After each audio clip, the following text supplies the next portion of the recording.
and the boys are in to talk sport. Cam McMillan is here along with Chris Reeve. Good morning. Morning. Good to see you both. Cam, 2 rounds left, this Formula 1, 2 rounds left, Qatar this weekend. Yep. What can we expect? Well, I expect hopefully more from Liam Lawson. Like, he had a great performance in qualifying in Las Vegas. He was in that perfect position, 6th on the grid, and then George Russell kind of just locked up a little bit, and then he ended up, Lawson, crashing effectively out of the race. And you think of it now, McLaren had 2 cars disqualified. If Lawson had just held that 6th place, he probably could have finished 4th in the end.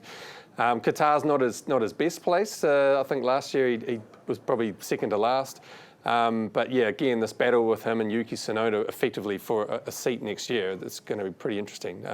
Tsunoda, I don't even know if he's racing for a spot now. He's been in really bad form. So maybe he knows something. He's not racing for anything and he just hasn't done anything on the track. And there's the other guy as well who's in contention. Is it Hadjar? Yeah, Isaac Hadjar, yeah. Which he's been better. Like, I think he's pretty much, you could almost lock him in for the Red Bull seat. So, yeah. Lock him in. Okay, locking in Hadjar. Yeah. Sorry, Liam. Sorry, Liam. Yeah. But yeah, Liam's still definitely in with a good shout. This will be the first time he's driven a Formula 1 track for the 3rd time, so that should hopefully do something for him. He hasn't, like Cam said, he hasn't gone particularly well in Qatar in the past. He spun out in the sprint race a couple of years ago, and then last year he had a crash pretty early on, which kind of derailed his race. So hopefully he can avoid the other cars on the grid and make something happen. Yeah, absolutely. Now, SailGP, this is Abu Dhabi, and this weekend, and are we going to finally get a win?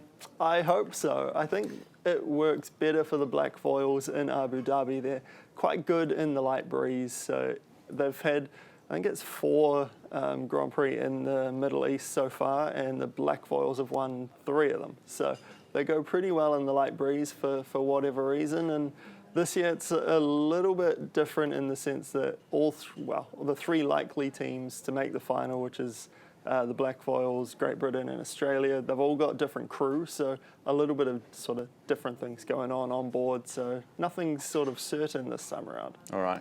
Cam, what's going on with Ronaldo on this Biffo? Yeah, so it pays to be, I guess, the highest paid footballer in the world.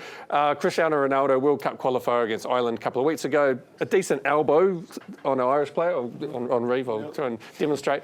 But got a straight red card, so usually that's a 3-game ban. He now FIFA decided effectively that he'll only sit out one of those games, which means he'll be free to play at the World Cup. This comes a week after he met with Donald Trump at the White House. Obviously, USA is hosting the World Cup, so it seems like FIFA's doing everything to make sure the star player will be playing at the World Cup. How this could affect New Zealand is that the World Cup draw is next Saturday. So we could be playing Portugal in the opening game for the All Whites.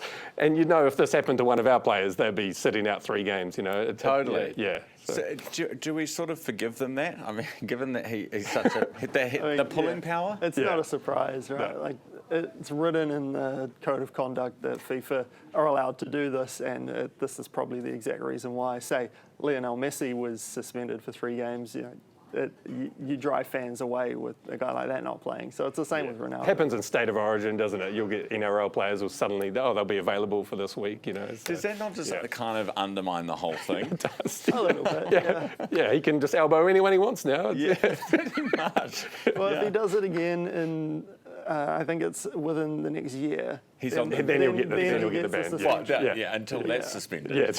Yeah. Go on the naughty step. Yeah. Hey, good to see you both this morning. Thank you. That is Cam McMillan and Chris Reeve from the Herald.